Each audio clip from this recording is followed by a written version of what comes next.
আসসালামু আলাইকুম। সবাই কেমন আছেন? আশা করি সবাই ভালো আছেন। আলহামদুলিল্লাহ আমরাও ভালো আছি। বাবা তার মেয়েকে নিয়ে আজকে পাহাড়িদের হাট বাজার দেখাতে যাবে। নুসেবার বাবা বলতেছে আজকে হাটবার। এখানে প্রতি বুধবার সাপ্তাহিক একটা বাজার বসে। এটা পাহাড়িরা তাদের নিজস্ব জুম ক্ষেতের চাষ করা শাকসবজি সবকিছু নিয়ে এখানে একটা হাট বসায়। তো আমি বলতেছি ঠিক আছে তুমি যাও। যেহেতু আজকে আমার শরীরটা ভালো না তাই আজকে আমি যাব না। ক্যামেরাম্যান হিসেবে দিয়ে দিচ্ছি আমাদেরই পাশের বাসার পাহাড়ি একটা মেয়ে। ওকে বললাম সুন্দর করে ভিডিও করে এনে তুমি আমাকে দিবা আর আমি এখন ভয়েস ওভার দিচ্ছি। যাই হোক, এখন নুসেবা তার বাবার সাথে হেঁটে হেঁটে আজকে পাহাড়িদের হাট বাজার দেখতে যাবে। এটা একটা নতুন অভিজ্ঞতা। এতদিন শুধু আমি টিভিতে দেখেছি, বইয়ে পড়েছি। আসলে টিভিতে অনেক দেখেছি পাহাড়িদের হাট বাজার, কাপ্তাই লেক, রাঙামাটির পথ। কিন্তু বাস্তবে যে এটা এত সুন্দর সেটা বলে বোঝানোর মতো না। আসলে আমার নুসেবার জন্য একটা প্লাস পয়েন্ট যে আল্লাহ ওকে এত সুন্দর একটা জায়গা দেখার সুযোগ করে দিয়েছে। যাই হোক, নুসেবা এখন হেঁটে হেঁটে ওর বাবার সাথে বাজারে যাচ্ছে। ছোটোবেলার কথা মনে পড়ল। আমিও আমার বাবার হাত ধরে ঠিক এভাবেই বাজারে যেতাম। এটা হচ্ছে ঘাগড়া কাপ্তাই। এখানেই ছিল আগে পুরান কাপ্তাই থানাটা। এটা বড়ইছড়ি পড়েছে। তো এই থানাটা এখন চেঞ্জ করে অন্য জায়গায় নিয়ে গিয়েছে। ওই জায়গাটাও অনেক সুন্দর শুনেছি। ইনশাআল্লাহ একদিন যাব, আপনাদেরকে দেখাবো। তো এইখানে সাপ্তাহিক হাট প্রতি বুধবার বসে। এখানে দেখলাম যে সমস্ত পাহাড়িরাই এই বাজারটা নিয়ন্ত্রণ করে আর ওরাই এখানে বেচাকেনা করে। এই মোড়ের থেকে একটু সামনে গেলেই হাট শুরু হয়েছে। এই যে এখান থেকে শুরু, অনেক কিছু নিয়ে বসেছে। এখানে দেশি মোরগ, দেশি মুরগি নিয়ে বসেছে। নুসেবার বাবা বলল যে আমি দাম করেছিলাম।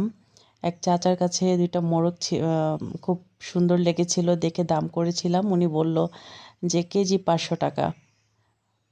এখানে ১ কেজির উপরে একেকটা মোরগ হবে। যাই হোক, দাম শুনে সামনে চলে গেল। দাম অনেক বেশিই চায়, তবে দামাদামি করে নিলে ঢাকা যে দাম এখানেও সেই একই দামে কিনতে পাওয়া যায়। যেমন আলুর সব জায়গায় ৳২০ করে, ওরা ৳২৫ বলে। যখন আবার বলি যে আলু তো ৳২০, তখন ঠিকই ৳২০ দিয়ে দেয়, কিন্তু দামাদামি করে নিতে হয়। আর এটা হচ্ছে ভুট্টা। চাচা ভুট্টা একদম বাসা থেকে সিদ্ধ করে এনেছে, না এখানে করেছে জানি না। একদম গরম ধোঁয়া উঠছিল নাকি ভুট্টা থেকে। আর এই যে একজন পাহাড়ি এরকম ঝুড়ি কাঁধে নিয়ে বাজার করছে, এটা আমি এতদিন টিভিতে দেখেছি, কিন্তু বাস্তবে ফার্স্ট আমি দেখলাম। যাই হোক, অচেনা শহর, অচেনা মানুষজন, যেদিকে তাকাই শুধু সেদিকেই পাহাড়িদের দেখতে পাই। আর খুবই ভালো লাগে, নতুন এক অভিজ্ঞতা। এখানে এই বাজারে সব কিছুই পাওয়া যায়। ওরা পাহাড়ে চাষ করে, জুম ক্ষেতে চাষ করে, নিজেদের বাড়ির আঙিনায় চাষ করে। সব কিছু নিয়েই ওরা প্রতি বুধবার চলে আসে হাট বাজারে। কী নেই এখানে? সব কিছুই পাওয়া যায়। পাহাড়িদের জিনিস থেকে শুরু করে অ্যা অনেক কিছুরই নাম বলতে পারবো না। ওরা কি, কি যেন খায় সেটা আমি আসলে নাম জানি না, এই ১ম দেখলাম। তবে আমরা আমাদের পরিচিত যেগুলো সিম, বেগুন, আলু, মূলা, তরকারি, মিষ্টি কুমড়া, মাছ সবই আছে এখানে। ওদের নিজস্ব কিছু জিনিসও এখানে আছে যেগুলোর নাম আমি জানি না। ইনশাআল্লাহ আস্তে, আস্তে শিখে যাব। নুসেবার বাবাকে বললাম, "তুমি জিজ্ঞেস করতা।" বলল, "আসলে নুসেবাকে নিয়ে গিয়েছি, ওইখানে এত কথা বলতে পারিনি।" যাই হোক, নুসেবা দেখলাম খুব ভালোভাবেই হাঁটছে। ও আসলে খুব মনোযোগ দিয়ে দেখছে আশেপাশে। এর মধ্যে তার দোকান থেকে খেলনা কেনা হয়ে গিয়েছে। খেলনা কেনার পরেই সে মনোযোগ দিয়ে হাঁটছে। তো এদিকে দেখতে পেলাম সিম। এগুলো পাহাড়ি সিম, খুবই সুন্দর। নুসেবার বাবা একটা সিম নিয়ে নিল। এখানে ওরা বাদ মানে একটা ছোড়া হিসাবে বিক্রি করে। একটা ছোড়া ৳৩০। আর এখানে লাউ, ধনেপাতা, এটা হচ্ছে পাহাড়ি ধনেপাতা। তো এটাও নুসেবার বাবা ২ আঁটি নিয়ে নিল। এখানে অনেক কিছু আছে, মূলা, বেগুন, সিম, আলু, তারপর শাক, শুটকি। এখানে অনেক ধরনের শুটকি পাওয়া যায়। অনেক শুটকি। চিটাগাংয়ের যে শুটকিগুলা আমরা দেখেছি, কক্সবাজার গেলে যে শুটকি দেখি, এখানেও ঠিক একই শুটকি পাওয়া যায়। অনেক শুটকির বাজার আছে এখানে, অনেক বড় বাজার। যাই হোক, অনেক পাহাড়িরাই এসেছে এখানে বাজার করতে। এই যে এখানে মিষ্টি আলু দেখা যাচ্ছে, বেগুন দেখা যাচ্ছে, সিম। তবে একটা জিনিস দেখলাম না, এই বাজারে লেবু দেখলাম না। কেন সেটা জানি না, তবে লেবু চোখেই পড়ল না। নুসাইবার বাবা বলল যে আমি অনেক খুঁজেছি লেবু, কিন্তু লেবু পাইনি। যাই হোক, এখানে একজন পাহাড়ি বোন দেখলাম যে মূলা কিনছে। এখানে বড় বড় বোম্বাই মূলা পাওয়া যায়, এগুলো ভাতের সাথে খাওয়া যায়, তরকারির সাথেও খাওয়া যায়। শসা, ফুলকপি, টমেটো, কাঁচামরিচ সব কিছুই আছে। এই যে একজন পাহাড়ি দাদি, দাদির বয়সের, তাই দাদি বলেই ডাকলাম। আর এখানে হচ্ছে মাছ বাজার। এখানে অনেক বড় মাছ বাজার, অনেক ধরনের সামুদ্রিক মাছ এখানে পাওয়া যায়। যে চিংড়িগুলো দেখতে পাচ্ছি সেটা হচ্ছে সামুদ্রিক লাল চিংড়ি। এটা খেতে অনেক মজা। নুসাইবার বাবা এই চিংড়িটা দেখে 1 কেজি কিনে নিল। 1 কেজি ওরা ফার্স্টে 600 টাকা চেয়েছে, নুসাইবার বাবা দামাদামি করার পরে 400 টাকাতেই দিয়েছে।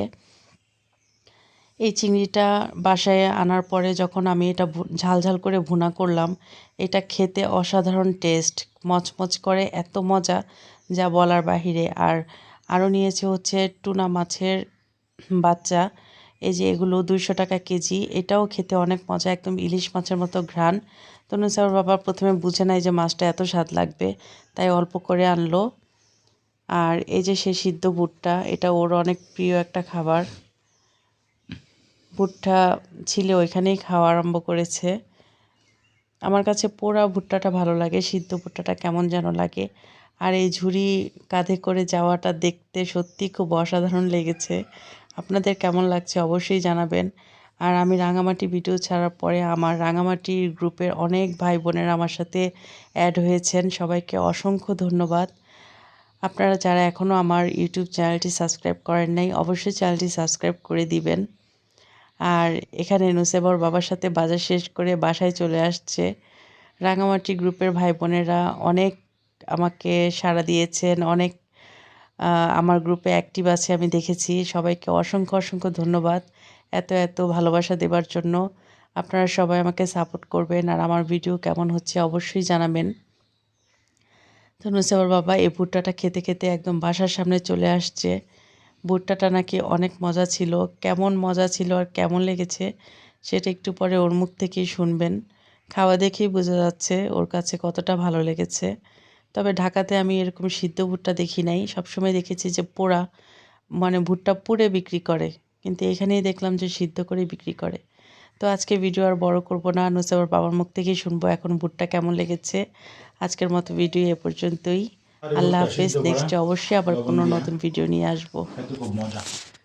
ভুট্টা পুইরা বিক্রি করে না, ভুট্টা সিদ্ধ করে তারপর বিক্রি করে। এই যে সিদ্ধ ভুট্টা, একটা ভুট্টা 20 টাকা নিল। এই ভুট্টা খাওয়ার জন্য মানুষের হিড়িক লেগে গেছে, একদম ধোয়া উঠা সিদ্ধ ভুট্টা।